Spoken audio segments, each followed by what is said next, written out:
هر دعا قبلېږي دا دوی خاص وخت یو اله العالمین د مظلوم سره نه قبلي نه ردي ضرور قبلي مظلوم که په مظلومیت کې شرع درته وکړله د دې څه ډېر ځان ګوره د مظلوم د شرع څه ځان ګوره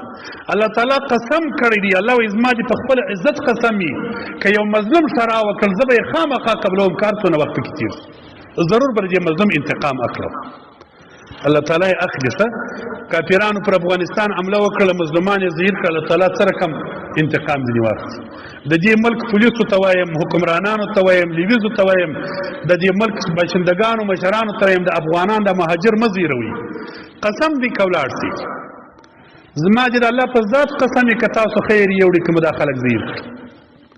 دا مظلومان دي د مظلوم سره الله تعالی نه ردوي که یو پله لاس پسې در پورته کړي او چپه لاسونه دا خلکو پسې در پورته کړل په دا مظلومیت کې شرع پسې در وکړله چې امریکا نه د دنیا ټول کافران دې پر سر ودرېږي والله لازم که ته خیر یې سي ستا به ټول عمر ضلالت وي در بدري به دي در دغه به نور در بدله کېږي ذلیله به کېږي کامیابه والله لازم سوې که سوې دغه د جمعې ورځ دغه منبر به تاسو یاد لري که دغه حال د دې مهاجرو سره لکه نن چې د پاکستان حکومت کوي که دغه حال د پاکستان حکومتو سربرایانو کوي که دې ملک و دې حکومت خیر یوړي که زه مړ وم زما پر قبر به بولې راکوي والله لازم کې یې سي ځکه دا مظلوم دی دا غریب دی دا تا ته محتاج دی دا عاجز دی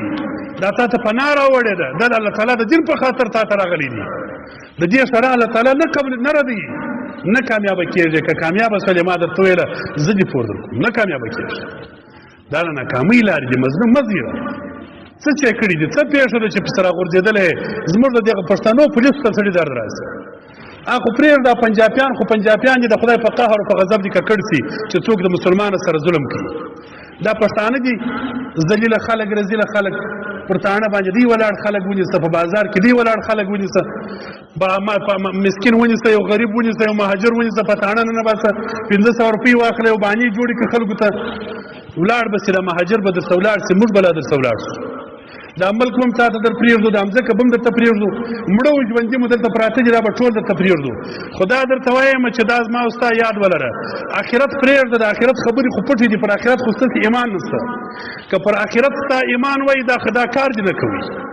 که تا پر خدای ایمان وای که تا خپل عذاب ته فکر وای که تا آخرت ته فکر وای که تا قبر ته فکر وای والله که دې مهاجرو د مسلمانو سره دغه ظلم کړی وای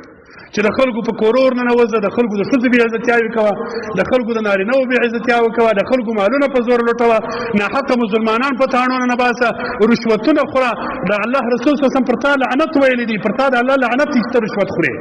ستا بچی چې دغه پیسې خوري ستا قریب چې دا پیسې خوري تا او هغه به ټول په دوزخ کې د دوزخ په اور سوځل کېږي دغه پیسو په خاطر چې ته پر رشوت اخلي که پولیس یې که تاڼهدار یې که ایسېچو یې که وزیر یې که اعلی یې که ادنا یې ټول دوزخیان یې په دغه عمل باندې د خدای په لحاظ مسلمانان یاست اسلامي ملک دی مسلمانان وطن دی کلمه وایي څه پېښه ده چې راغورځېدلی مسلمانان زیرې پرېږده چې څه کوي ته خو پښتون یې زما د وطن سړی تا ته څه بلا پېښه ده تا ته څه پېښه سوې ده ته چا پر بده باندې واړولې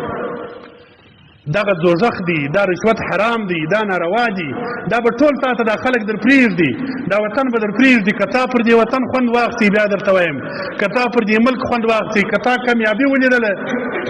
نو زموږ به پر مخانو باندې راته کوي دا کامیابي نه شته پیدا کولی ځکه د مظلوم شرع وړې ته مظلوم زیری ته د مظلومانو شرع وړې دا شرع الله تعالی بلاکۍ په وعده کړې ده چې زه یې قبلوم الله وایي بې ځایه نشي تللی دا به شراوي درته کوي ما ته اوس خلک راځي د غریبان مظلومان خلک راته وایي چې بس سهار در ماښام په شرع اخته چې خدای دا ملک تباه کړي دغه اوس تا ته خوند درکوي د یوه بدبخته د لاسه د ټول ملک مسلمانان بیا په تکلیف کې لویږي ستا د بدبختۍ څخه دا ټول اسلام ته ضرر رسېږي یو سړی پسې اخلې د خپله ځایه باسې دا مې اصولي طریقه لري دا کفر و اسلام کې اصول لري یو قانون لري دغه نه قانون دي یو اصول دي چې فاسد کوي ما درته ویله دغه پلار مې دلته پروت دی دغه اجاغه مې دلته پټ کړی دی که د دغه وجه نشي والله العظیم که د سترګې د رب قدر زور راته غواړي یا پروا راکوي یا د دې ځایه پرېښول یا وطن پرېښول یا دا ملک پرېښول یا دا لار پرېښول لیکن دا ټول شان چې کوو دا چې ظلمونه غواړي دا چې پر تاسو مو بده نه پیرزو دا د خپلې مسلمانۍ په خاطر دا د الله تعالی د رضا په خاطر نور که د خپلې مسلمانۍ وجه نشي هېڅ نشته په مابینځ کې که مسلمانی نسی دا دربدری په دې باندې مسلمانان امخته دي، مهاجر به بیخي امخته دي، د دنیا کافرانو رنګارنګ ستړیاوې ورته راوستلې. ګوره اسلام خلکو نه دي پرېښی، ته خیر نسې وړلی، د دې ملک خیر نسته. دا حالات په کار نه دي، دا د مظلومانو شراوې دي، د دې ملک خلک نه وړي پر ځانو باندې. د پولیسو ته خواست کوم، د دې ممبره څه ورته وایم، دا خواست ورته کوم چې ګوره ځان ته بده مه غواړه، اولاد ته بده مه غواړئ، د دې مظلومانو شراوې مه وړئ، د دې ملک د دې خرڅو رهبرانو په خلو باندې مه کوئ. د هغو لپاره دغه مظلوم افغانان دا مهاجر چې دلته پراته دي دا مه زیروئ، مې بې عزته کوئ. که مو بې عزته کړلی، که مو زهیر کړلی، د دغو شراوې در پسې سولې، نو ستاسو په دنیا او آخرت تباهي. زه سره درته کوم، زه وایم چې الهي څوک چې دلته مهاجر و افغانان زیري، الله چې دنیا او آخرت ور خراب کړي. دا مې قصد کړی دی، دا مې وعده او اراده کړې ده چې په دغه ماجت به ننوځم، دا ټول طالبان به راسره نباسم، 40 ورځې به الله تعالی ته ژاړم، شرایو به دا خلکو ته کوم چې څوک دغه مهاجر و افغانان زیري. دا مې له ځان سره قصد کړی دی چې 40 ورځې به مسلسل په دغه ماجت کې خدای ته ژاړم، شرایو به کوم دا خلکو ته، هر څوک چې کوي،